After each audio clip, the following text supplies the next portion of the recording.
আসসালামু আলাইকুম, আমি মোহাম্মদ জমিরুদ্দিন বাবুর্চি। আজ আমি আপনাদেরকে দেখাবো 150 জনের জন্য পারফেক্ট বিফ বিরিয়ানি কিভাবে রান্না করতে হয়। এই রান্নায় কি কি মশলা লাগে এবং বর্তমান বাজার দরে সব মিলিয়ে কত টাকা খরচ হবে তার বিস্তারিত থাকছে আজকের ভিডিওতে। তাই ভিডিওটি না টেনে শেষ পর্যন্ত দেখতে থাকুন। প্রথমে আমরা একটা পাতিলের মধ্যে 20 কেজি মাংস ভালো করে দিয়ে দিয়েছি। এরপর দিয়ে দিচ্ছি 800 গ্রাম লবণ, দিয়ে দিচ্ছি 400 গ্রাম আদা বাটা, 400 গ্রাম রসুন বাটা, এরপর দিয়ে দিচ্ছি 200 গ্রাম বাদাম বাটা, 150 গ্রাম চিকন জিরা বাটা, একটা নারকেল বাটা, টমেটো দিয়েছি 500 গ্রাম মতো, তেজপাতা দিয়েছি 10-12টা, একটু টক ভাব আনার জন্য টমেটো দেওয়ার কারণ হচ্ছে এটা।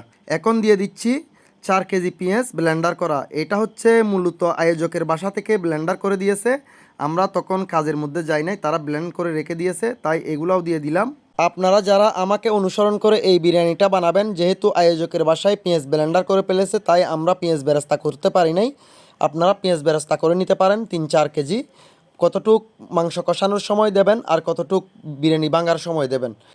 এরপরেও আপনারা চাইলে টমেটোটা এড়িয়ে যেতে পারেন, টমেটো হচ্ছে এমনিতে দিয়েছি, এটা কোনো বিষয় না। আর দিয়ে দিচ্ছি এখন 1 কেজি পরিমাণ টক দই। টক দই কিন্তু ভালোটা দেওয়ার জন্য চেষ্টা করবেন।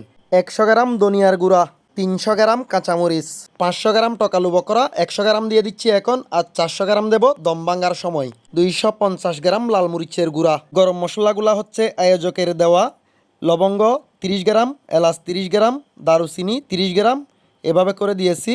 আমার গরম মশলায় কী কী থাকছে দেওয়ার সময় বলে দেব। এখন দিয়ে দিচ্ছি 3 কেজি পরিমাণ সয়াবিন তেল। যতক্ষণ না পর্যন্ত 80% মাংস হয়ে যাবে ততক্ষণ কষাতে থাকবো, যতক্ষণ না পর্যন্ত তেল ছেড়ে দেয় ততক্ষণ কষিয়ে নেব। আমরা 4 কেজি পরিমাণ পানি দিয়ে দিয়েছি 20 কেজি মাংসর সাথে। মাংস কষানো 50% মতো হয়ে গেছে, আরও 30% কষিয়ে নেব। ঘি দিয়ে দিচ্ছি 2 কেজি পরিমাণ।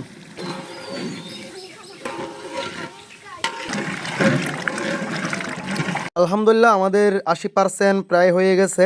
এখন আমরা পানি দিয়ে দেব। মাংস কষানোর পরে কিন্তু কিছুটা অবশিষ্ট পানি থেকে গেছে, হয়তো 3 কেজি হবে, হয়তো 4 কেজি মতো হবে। আমার এই মগটা দিয়ে আমি 16 মগ পানি দিয়ে দিচ্ছি, ফুটন্ত গরম পানি।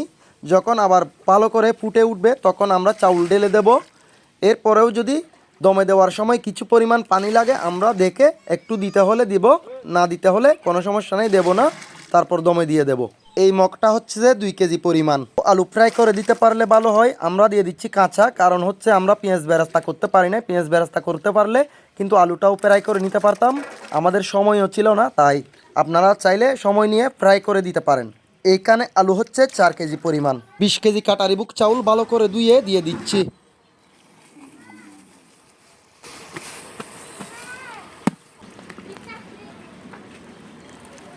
এগুলো হচ্ছে গরম মশলার পাউডার।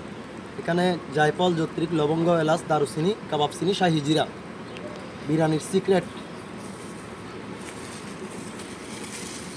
যখন ভালোভাবে সিদ্ধ হয়ে উঠবে তখন আস্তে আস্তে নাড়াচাড়া করব। অতিরিক্ত ঘন ঘন নাড়াচাড়া করলে কিন্তু ভাত ভেঙে যাবে। একটু পর পর নাড়াচাড়া করে ভালো করে পানিগুলা শুকিয়ে নেব। যখন পানি শুকিয়ে যাবে তখন আমরা দমে দিয়ে দেব।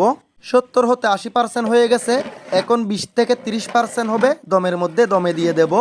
এভাবে একটু ভালো করে নাড়াচাড়া করতেছি, কারণ হচ্ছে এখানে যেন কোনো মাংস বা পানি এক সাইডে চলে না যায়, যেন সব কিছু মিশে থাকে। তাই এইবার কিন্তু 20 হতে 30 মিনিট অপেক্ষা করব। 20 হতে 30 মিনিট পরে কিন্তু আমরা দম থেকে ভাঙবো।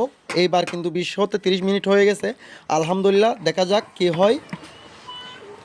আলহামদুলিল্লাহ আমাদের বিরিয়ানি হয়ে গেছে। 400 গ্রাম মতো দিয়ে দিচ্ছি টকালু বকরা, আর 500 গ্রাম মতো দিয়ে দিচ্ছি কিশমিশ। 150 জন লোকের জন্য যদি আপনি এই বিফ বিরিয়ানি রেডি করেন তাহলে 35,000 টাকা খরচ হবে।